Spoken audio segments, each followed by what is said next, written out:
Hello बच्चों, आज मैं आपके लिए चुनमुन चींटी और रंगीली तितली की कहानी सुनाने जा रही हूँ। ध्यान से सुनना। एक थी तितली, उसका नाम था रंगीली। जैसा नाम वैसा ही वो, है ना। रंगीली उसका नाम, तो उसके पंख बहुत रंग बिरंगी थी और वो बहुत देखने में बहुत ही सुंदर लगती थी। एक दिन वो फूलों का रस चूसकर मस्ती से गाना गा रही थी। इतने में उसने नीचे की ओर देखा। जमीन में एक चींटी धूल मिट्टी में सना हुआ गेहूं का दाना लेकर जा रही थी। उस चींटी का नाम था चुनमुन, है ना। वो बहुत मेहनती चींटी थी, अपना काम करती थी, किसी को कुछ नहीं बोलती थी, है ना।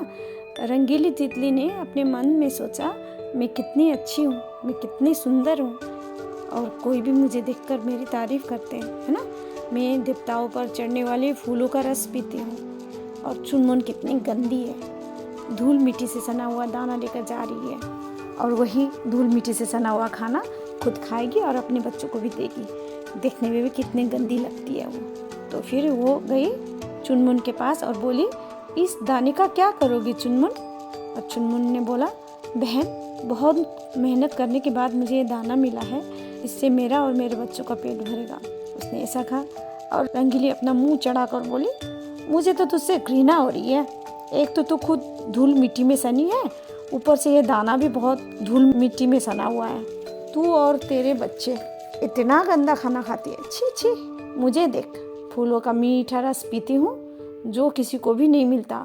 आकाश की रानी हूँ मैं, कितनी ऊपर ऊपर तक उड़ती हूँ और मुझे सब मेरी तरफ देखकर मेरी तारीफ ही करते हैं। और चुनमुन बोली, ऐसा मत कहो बहन, मिट्टी से घृणा मत करो।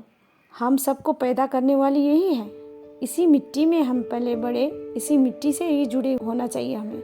फूलों को भी यही जन्म देती है। रंगीली ने गुस्से से कहा, चल भाग यहाँ से, आई बड़ी मुझे उपदेश देने वाली।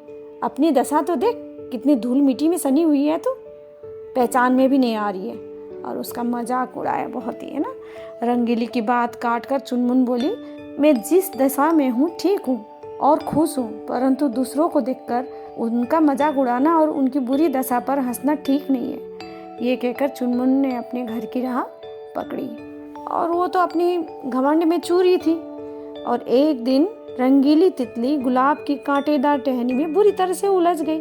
उसके दोनों पंख कांटों में घायल हो गए। वो गीली मिट्टी में भी गिर गई और उसके दोनों टांगे गीली मिट्टी में फंस गई और रोने लगी, चीखने लगी, कोई मुझे बचाओ, मेरे को इससे निकालो। बहुत रो रही थी। अपनी सहायता के लिए उसने अपनी सहेलियों को पुकारा, पर उसकी पुकार किसी ने नहीं सुनी। सौभाग्य से उसी समय चुनमुन चींटी वहाँ से गुजर रही थी। रंगीली तितली की दर्द भरी आवाज़ उसने सुन ली। वो दया से भर गई और दौड़कर रंगीली के पास पहुँच गई और उसने रंगीली की सहायता की और उसको कीचड़ से बाहर निकाल दिया। उसे लेकर चुनमुन अपने घर गई। उसने रंगीली की तब तक देखभाल की जब तक वो बिल्कुल ठीक न हो गई। रंगीली अब बहुत शर्मिंदा थी क्योंकि उसने बहुत ज़्यादा घमंड किया था अपने ऊपर और उसकी बहुत बेइज्जती करी थी चुनमुन की, है ना।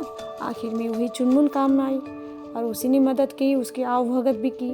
और उसने चुनमुन से कहा, बहन, आप बहुत महान हैं। मैंने घमंड के कारण आपसे जो भला बुरा कहा था उसके लिए मैं आपसे माफ़ी मांगती हूँ। आपने मुसीबत में मेरी सहायता की, इसके लिए मैं सदा आभारी रहूँगी। और ये कहकर रंगीली तितली ने चुनमुन के सामने सिर झुकाया और फिर उसे धन्यवाद देती हुई धीरे धीरे उड़ गई। चुनमुन उसे जाते हुए देख रही थी। तो बच्चों, आपको इस कहानी से क्या सीख मिली? यही ना कि हमें अपने ऊपर कभी भी घमंड नहीं करना चाहिए, सबके साथ मिलजुल कर रहना चाहिए, है ना। आपको आज की कहानी कैसे लगी? अगर अच्छी लगी तो लाइक, शेयर और सब्सक्राइब ज़रूर करें। मिलते हैं अगली कहानी पे, तब तक के लिए बाय।